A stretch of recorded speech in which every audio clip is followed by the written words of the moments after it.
Welcome everybody to the virtual commuter event. I'm Richard Alba. I'm with the Airport Operations Officer at the Manassas Regional Airport. With me today is James Davenport from Transform 66 and Holly Morello from OmniRide. We'll be talking a little bit today as far as we'll kind of give a little overview of what's going on with the airport, and not to steal their thunder, they'll be talking about commuter options that there is for people around the DMV, and James will be talking about the construction that's going on I-66 and what the timeline is on that. During the session, you're welcome to answer any questions or ask any questions and give feedback as far as the presentations go. You can also provide information or communicate with us with the email addresses that you will see on the presentation. So starting off, we'll talk a little bit about the Manassas Regional Airport. Some of the projects that are going on from the airport side is that on October 5th, we will be having a runway rehab project. That's a 45-day project that requires a closure of our short runway, which is 16 right, 34 left. What's going to happen is that it's currently a 100-foot wide runway and will be reduced to 75 feet along with paved shoulders. We're also getting upgraded lighting as far as LED lights, some new nav aids. We're also getting, we're going to be working on some of the taxiways during the project. So currently we are numbered Alpha 1 through Alpha 4, with Alpha's, taxiway Alpha on both the north and the south end. We are removing the existing Alpha 3, which is at the intersection that's at the middle of the runway. And we'll be renumbering those taxiways so that to be consistent with the Federal Aviation Administration's design standards. So it'll be numbered Alpha 1 through Alpha 5. Some other projects that are going on later in the spring, we'll be working on a taxiway Alpha project. We'll start with the design process on that, which is going to do a little bit of rehab work on taxiway Alpha, maybe some additional work on the entrances that are leading into the west apron. We're also working on a master plan update. So for those that are not familiar, the master planning process projects how the airport's going to be built out in a 20-year cycle. We have since completed most of our master plan process as far as our plans go. So we are completely built out as far as the FAA is concerned. And so we will be going through this process, which requires public involvement, but a lot of paperwork, essentially, and some environmental studies. The process takes about 18 to 24 months to complete. So look out for that information as we'll be reaching out to the public to provide feedback and input on that process. Some additional things that will be going on besides the master plan process, we'll also be working there's actually wanted to inform that the tower has extended their hours. So we were at 8 o'clock to 4 p.m. local tower hours. They have since extended it as of yesterday, the 22nd. So their new tower hours are 8 a.m. to 8 p.m. And those of you that fly anytime outside of those hours will be considered a non-towered airport. We're still open 24 hours a day, but those that coordinate with air traffic control can contact Potomac Approach outside of those normal operating hours. Any additional information, you can reach out to the airport directly. Our information is on our website at flyhef.com. If you have any want to look out for the projects, it's ManassasAirportProjects.com, I believe is the website. And you can look there to see what the latest updates are as far as our projects and construction work over the next 8 to 12 months. So moving on, where we'll start with Mr. James Davenport. He's with Transform 66, and we'll be providing an update on the construction progress that's happening along outside the Beltway. So James, to you. Okay.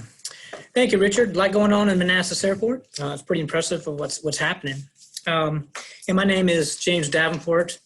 I am the TDM Employer Outreach Coordinator for the Transform 66 team. Pre-COVID-19, I actually worked on site at Virginia Department of Transportation in Fairfax County, Virginia, the Fair Oaks area. the Fair Lakes area. But I work for Inspire Green, which has a contract with VDOT. And so under that capacity, I work on the Transform 66 project. Inspire Green is a planning firm that specializes in transportation, environmental, and community planning. They're located in Washington, D.C. But I am here today to provide a brief update on the Transform 66 project, milestones, and briefly talk about options. All right, so as you may know, if you've driven on I-66 recently, construction is underway to transform 22.5 miles of I-66 outside the Beltway from I-495 to University Boulevard in Gainesville. Major road work will continue until late 2022, when the new express lanes are scheduled to open. Now, there are safety, interchange, and operational improvements that are part of this project, and they will include corrections to bad mergers that we're all very familiar with if we've driven on I-66 in the past, additional connection ramps for the express lanes, and I'm pretty excited about this, bike ped improvements with 18 miles of additional trails. I think it's pretty impressive. The main purpose of Transform 66 project itself is to move more people through the corridor and not just vehicles. I think that's important to note. And due to Transform 66, there will be more multimodal opportunities for commuters traveling on the I-66 corridor, including additional bus routes along the corridor provided by OmniRide and Fairfax Connector. In addition to that, there are a number of park and ride lots of about some of 3,200 spaces when the express lanes open. And I'll go into a little more detail on the location of those park and ride lots in a minute. And I think it's important to know that with these additional park and ride lots, there will be more opportunities for, really good opportunities for carpooling and vanpooling, ride sharing opportunities. All right, so construction activities, as you'll notice in the left part of the screen, is like a project roadmap. Construction activities for this project began in late 2017 and is continuing to move forward today.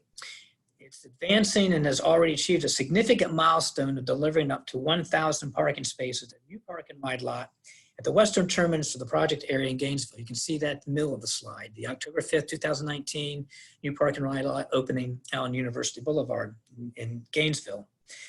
In addition to that, and this is actually not part of the Transform 66 project, but there was another park and ride lot that was opened in Haymarket in December of 2018, which provides about 230 additional spaces. And I also do want to remark on a new park and ride lot that's also being constructed off of Ballsford Road with a little over 1,100 additional parking spaces. And that lot is going to open when the express lanes open in late 2022. So, much work throughout the project corridor remains to be done before the express lanes open to traffic in December of 2022, including the reconstruction of many interchanges, bridges, and overpasses along I-66 that must be rebuilt to accommodate the widening of I-66, i.e. the express lanes that are being constructed. The Transform 66 project will reconfigure these interchanges to add express lane access and will improve traffic flow on both I-66 and local arterials.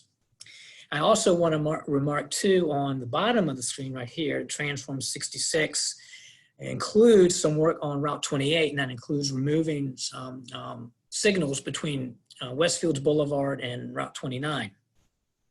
And I wanted to remark that too, because one of the signals that is being removed, that's going to take place, it's southbound on 28 and access to I-66 East. That light there is going to be removed within the next couple of days, and then travelers on 28 southbound will use a ramp loop to access I-66 East. I just wanted to show you a picture of the new park and ride lot in University Boulevard. This was taken, I think, January of this year, obviously pre-COVID. Again, this lot provided about 900 spaces, and once the project is complete with express lanes open in December 2022, there will be a little over 2,000 spaces available at this park and ride lot. Just want to talk a little bit about the major traffic impacts that are taking place right now.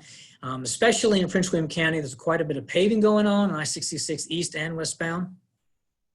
There's also quite a bit of overhead bridge work especially in interchanges, but not necessarily. There are a lot of overpasses over I-66. And so a lot of work is being done to rehab those bridges, in some cases demolish them and rebuild them. This has to be done, again, to accommodate the widening of I-66. And because of this intensive construction activity, various traffic shifts and ramp closures for the construction and demolition are necessary. In a lot of cases, we're asked, when's the best time to travel on I-66? Well, yeah, in some cases, it may not be at night, because a lot of these lane closures will be taking place at night for the bridge work and for the paving. And in some cases, up to 3 lanes going in one direction may be closed. So it's good to plan ahead if you're traveling on I-66. I mentioned the Route 28 and I-66 interchange. Again, some of the improvements on Route 28 is part of the Transform 66 project. I mentioned the removal of some of the traffic lights. Oh, oops, did it again.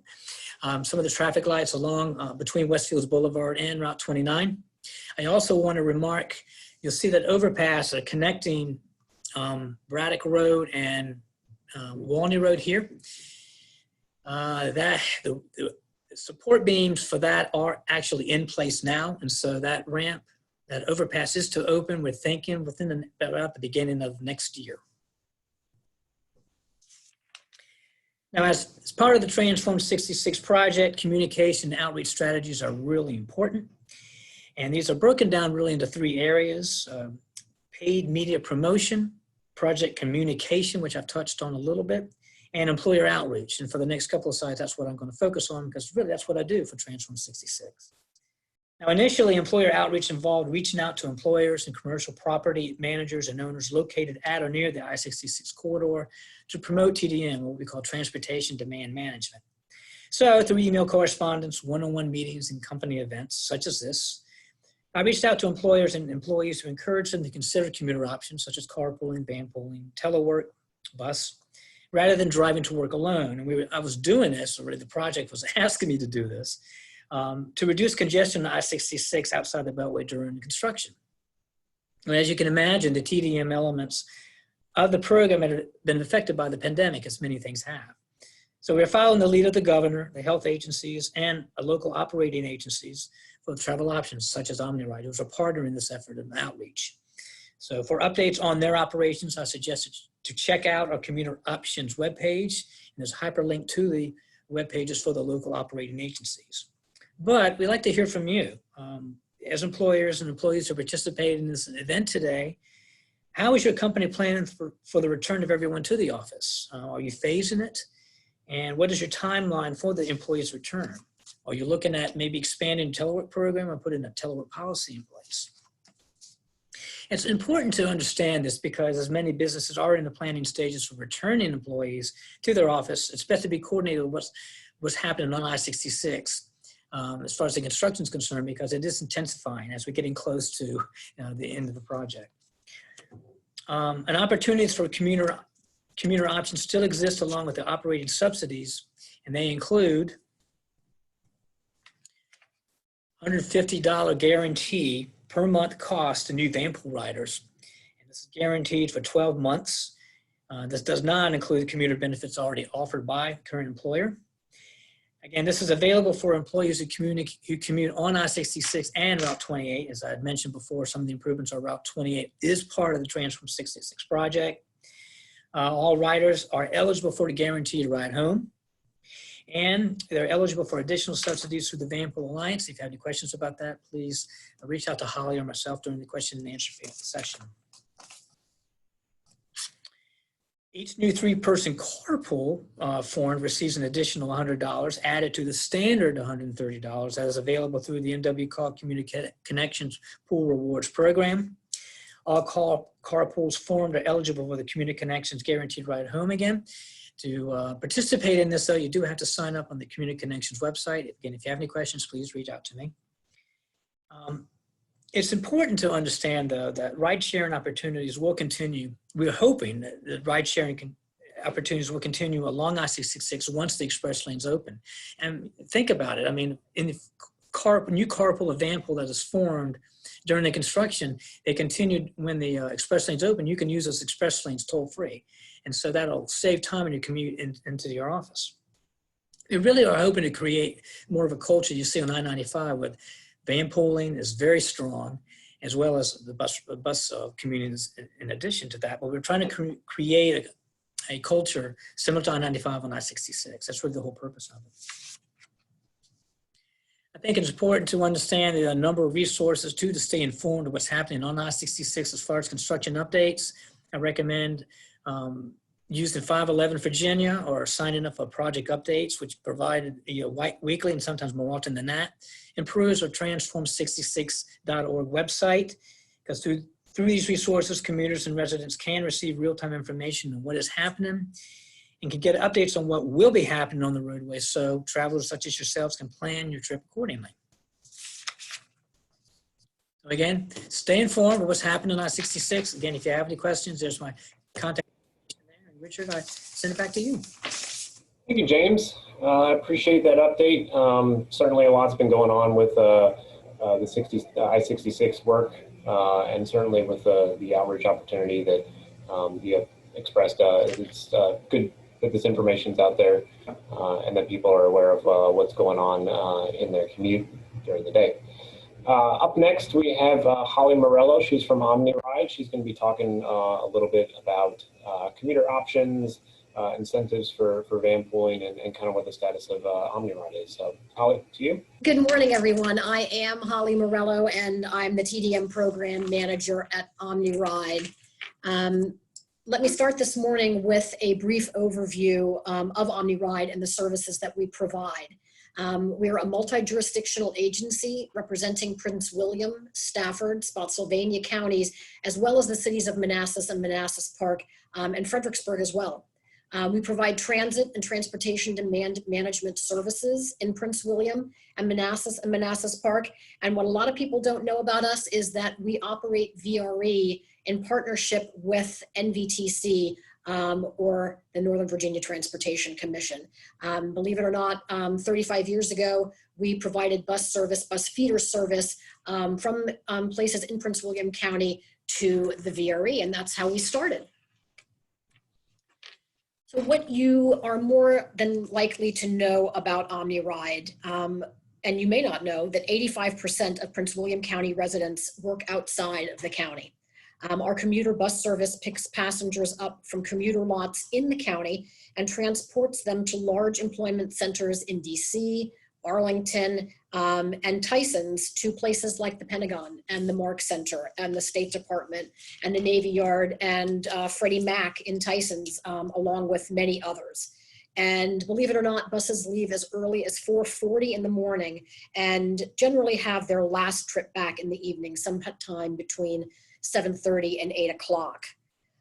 On the Metro rail feeder side, we provide transportation to passengers to metro stations. So on the eastern side of the county, we're taking folks to Franconia Springfield, where they can hook up with the blue and yellow lines. And on the western side of the county, we travel to Tysons, and there folks can get on the orange and the silver line. So what this service does is really expands our options and our reach for commuters. Our local bus service connects Prince William County residents with local activity centers such as grocery stores and rec centers, libraries, government centers, and even local malls. As you can imagine, COVID-19 has had a large impact on our business. So for safety reasons, we have not been collecting fares on local buses since mid-March. And on our commuter buses, you must pay with a Smart Trip card. We've also ramped up the cleaning schedule on all of our buses, and you can go out to our website to see a video that actually takes you through that cleaning process. What you're less likely to know about are actually the programs that I manage, and those are the transportation demand management programs. So I'm going to talk a little bit more in detail about those programs, those being the OmniMatch and the employer outreach programs. So on this slide, I'll start with the regional van pool program, which is called Van Pool Alliance. And there are over 500 van pools in that program. I'll give a little backstory and say that van pools are not strictly managed in Virginia. and they don't operate the way they do in some states. As an example, in California, there are thousands of van pools, but they're all enterprise van pools. Here we've got two models. We've got the corporate model, and enterprise is the main corporate provider, but we also have an owner-operator model. So I'll go back to the corporate model. In that model, you lease a van from enterprise, and everyone in the van pool contributes to pay towards the monthly lease payment. In the owner-operator model, it's a bit more homegrown, and an individual purchases a van largely because they want to commute with folks that live near them and work near them, and the people in the van pool pay the van pool owner-operator, who then takes care of providing the van pool payment or the van pool lease payment. We also, and that program provides van pool owner operators a $200 a month payment for reporting their ridership data to the program on a monthly basis. The program then reports that ridership data to the FTA, which comes back to the region in the form of dollars that can be used on transit. Moving down to the travel training program, this provides training on how to ride transit, primarily to senior citizens and to schools and to their students. In terms of the healthcare access, on the eastern side of the county, our local buses operate what we call deviations, which means that the buses travel 3/4 of a mile off route if needed to pick up individuals who need access to healthcare and to shopping. And on the western side of the county, we've been piloting an on-demand program for seniors for several months. The jury is still out as to whether or not we'll plan to move forward with implementing this program full time. So first up, in terms of the programs that I mentioned or that I manage, the OmniRide rideshare program is a program that's free for commuters in Prince William County, and the program is called OmniMatch. It's a free service for the residents of Prince William County, and you can request a ride match through Commuter Connections via their website, or you can go to the OmniRide website and fill out what's called a match request form, and that can be found under the ride sharing tab. This is a service for commuters basically who are sick of driving alone, and we provide them with a list of potential ride matching partners, and then it's up to them to reach out to those folks and see what they can arrange. I'll mention, we split it out and we say, you know, these are existing van pools and these others are people that have reached out to us who want to ride share. With a van pool, you're always going to be paying something. With a carpool, sometimes people are only looking to have someone help them pay for gas. In pre-COVID days, we were doing anywhere from 40 to 60 ride matches a month. That's come down a bit, but we're looking for that number to hopefully come back up again as people start getting back to work. Also wanted to point out that we provide rideshare support for van pool owner operators via two programs. Van Start is for van pools that are looking to get on the road, and we provide a per seat subsidy while they're doing that. And then Van Save is for a van pool that may have lost riders, and now again we're paying a per seat subsidy while they're building their ridership back up. On the personal property tax relief side, van pools that are overnighted in Prince William County do not pay personal property tax, so that's a great benefit for Prince William County van pools. And we also provide van pool owner operators ride matching assistance, so we'll provide them with prospect names for people that are looking to go, for instance, from potentially Dumfries to the Pentagon, or from Manassas to Tyson's. And then the second program that I manage is the Employer Outreach Program. We work with employers in Prince William County, Manassas, and Manassas Park to create and expand commuter benefit programs. By working directly with employers, we can help their staff members improve their quality of life while at work and on the road. And the OmniRide Employer Services Program contributes to healthy workforce development in Prince William County by helping companies offer high-value, competitive packages that help to attract and retain talent. So as I read through these programs, I'll ask you to ask yourself two questions. which of these options will work best for my staff members so they can save money and be more productive during the workday instead of being stressed out and tired from commuting? And second, which options will best provide my business with superior recruitment and retention tools? So the programs that we promote are emergency preparedness, carpool and vanpool formation assistance, where we'll actually come on site and hold vanpool formation meetings where people can learn that they actually might live quite close to a coworker or someone else that lives potentially on the airport property, and that you've got the same work hours, so why not share a ride? Telework VA is a program that's operated by the state, and they provide telework assistance for employers in Virginia. It's free, and it helps you if you're looking to start a program or expand a program. And I can tell you from experience, OmniRide is looking to do just that. We never really had a formal program, but we have availed ourselves of Telework VA, and they're helping us to put together a formal telework program, since it looks like all of us are going to be doing a lot more teleworking in the future. We also help people with biking to walking to work, working with them to create alternative work schedules, parking management, transit subsidy, as well as employee commute surveys. Those can be very powerful for an organization to find out more about their employees in terms of exactly where they do live, where they work, what those schedules are, in case there are people that can be sharing rides that they may not be aware of. Also lets you know what your employees might be looking for in terms of those type of benefits.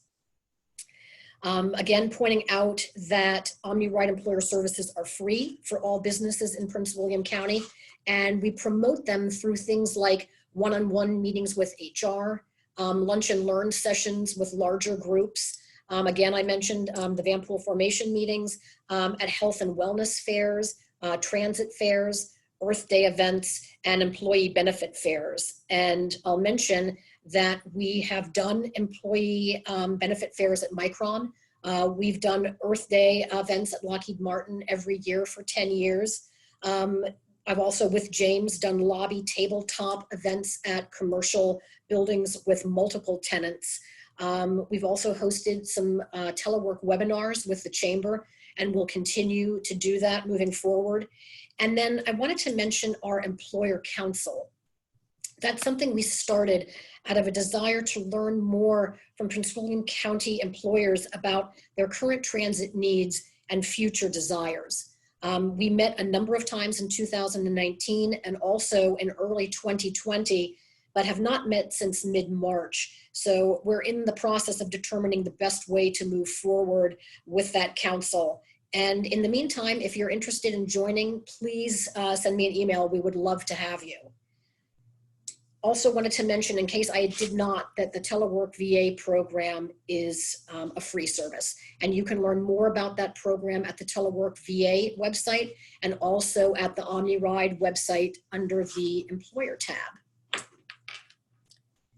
And then in terms of the future, I'll just step back a little bit and say that VDOT manages the inside the Beltway toll lanes and receives the revenue from the miles traveled from the Beltway to DC. And that money is put back into the region through commuter choice grants, and OmniRide applied for and received 2 mobility grants. The first is for a flexible vanpool pilot that will allow us to test the efficacy of an on-demand model that would give riders more flexibility in terms of how often they ride by allowing them to schedule and pay for rides using an app. And then we also, through working with Prince William County employers, learned that a lot of the people working for employers on the western side of the county live within 5 to 7 miles of their employment. So the second grant is for a commuter lot shuttle pilot. And this would run a shuttle from convenient origin points within the county, such as community centers, and then take people to work sites in and around the Innovation Corridor in Manassas. That's specifically where this pilot is going to focus. And then last but not least, I wanted to mention that we'll be moving to a new Western facility in 2 to 3 weeks. We're retaining the transit center on the eastern side of the county, but you may not be aware that all of our service on the western side of the county originates from the transit center close to Potomac Mills Mall. So bus drivers need to get to the transit center as early as 3 a.m. To get the buses started and over to commuter lots on the western side of the county to pick up the first commuters of the day. So having a western facility is going to allow us to save on gas and wear and tear on the buses, and ultimately provide more service for the residents on the western side of the county. The new facility is located on Ballsford Road, very close to where the new Ballsford Road commuter lot is going to be built. And we're planning a groundbreaking ceremony for sometime in January, and then we'll start to run service from that lot in February of next year. So I thank you all so much for joining us. And if you have questions, James and mine, both of our email is on our presentations. Please reach out for any reason. We'd love to continue this conversation with you all. Thanks a lot.